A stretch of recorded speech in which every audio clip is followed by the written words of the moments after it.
তারাশঙ্কর চক্রবর্তীর লেখা রবি ঠাকুরের সঙ্গে কিছুক্ষণ।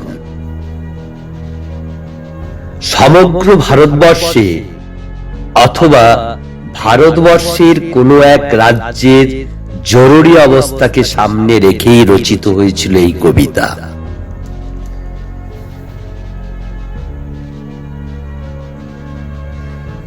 ক্যালেন্ডার থেকে তিনি নেমে এসে আমার চোখের উপর দাঁড়িয়ে আমার বুকে হাত বুলিয়ে কি যেন খুঁজে বেড়ালেন। জানি না কি পেল স্বাদ, কিন্তু কপালের জমে ওঠা ক্লান্ত ঘাম মুছে আমাকে বললেন, চলো তোমাদের গ্রাম দেখে আসি। আমি বললাম, কেন? তিনি বললেন, আসলে আমার বুঝতে বড্ড দেরি হয়ে গেছে। মাটির গভীরে প্রথিত শিকড় না হলে স্নায়ু স্থায়ী হয় না। তাকে আমি একটা কথা বোঝাতে চেষ্টা করতেই আমার ঠোঁটকে চাপা দিয়ে বললেন, আরে এসো না। নিমরাজি মন নিয়ে তার পাশে হাঁটছিলুম আর দেখছিলুম এই কদিনে তার দাড়িগুলো কেমন তামাটি হয়ে গেছে। অবশেষে একটা পাতাহীন গাছের তলায় যেতেই তিনি দেখলেন একটা ক্ষেত মজুর সারা শরীরে হাড়ের মিছিল নিয়ে কোথায় যে চলেছে। ফ্যাকাশে চোখে তিনি হাত বাড়িয়ে তাকে ডাকলেন, ওই ওই ভাই, শোনো শোনো। লোকটা গো বাড়িয়ে দাঁত খিচিয়ে বলল, তোমার সঙ্গে কথা বলে আমি জেলে যাব। রবি ঠাকুরের প্রশ্ন আশ্রয় নিল আমার চোখে। আমি বললুম, চলুন, আমাদের গ্রাম দেখবেন না?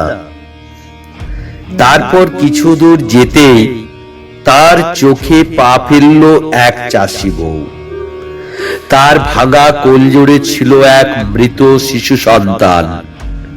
তার অবাচোখে হাঁটছিল বিস্তৃত শতাব্দীর মরুময় শ্বাস। রবি ঠাকুর তাকে ডাকলেন, এই বউ, শোনো শোনো।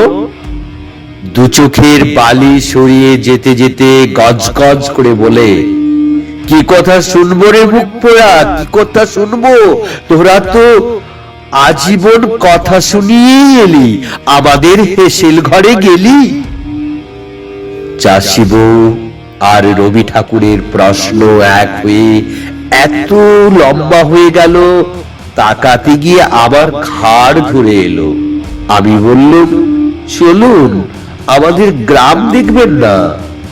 তারপর হাঁটছি হাঁটছি হাঁটছি, হাঁটতে হাঁটতে এক রক্তাল্পতার মৌন গ্রামে ঢুকতে যাব। ঠিক তখনই হেড়েল গলায় নোনতা কমান্ডো, হল্ট! তিনি দাঁড়িয়ে গেলেন। তার চোখের পাহাড় ছোড়া প্রশ্ন আমাকে বলল, এরা কারা?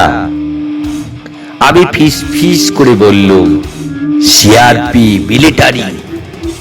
সিআরপি মিলিটারির পাঠা পাঠা বিভৎস গন্ধে তার চোখে ধক করে জ্বলে ওঠে দাও দাও করে ঘৃণার আগুন। তার মানে গ্রামে ঢোকা নিষেধ? কি ইমার্জেন্সি, জরুরি ঘোষণা?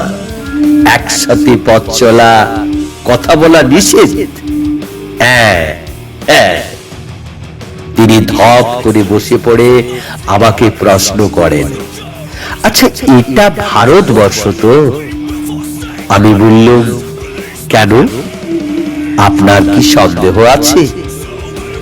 তিনি তামাটে দাড়িতে হাত বুলিয়ে বললেন, না মানে আমার আফ্রিকা কবিতার সাথে এই দেশটা পুরোপুরি মিলে যাচ্ছে, তাই তাই মানে। আমি রবি ঠাকুরের কথা শুনে হো হো করে হেসে উঠলুম।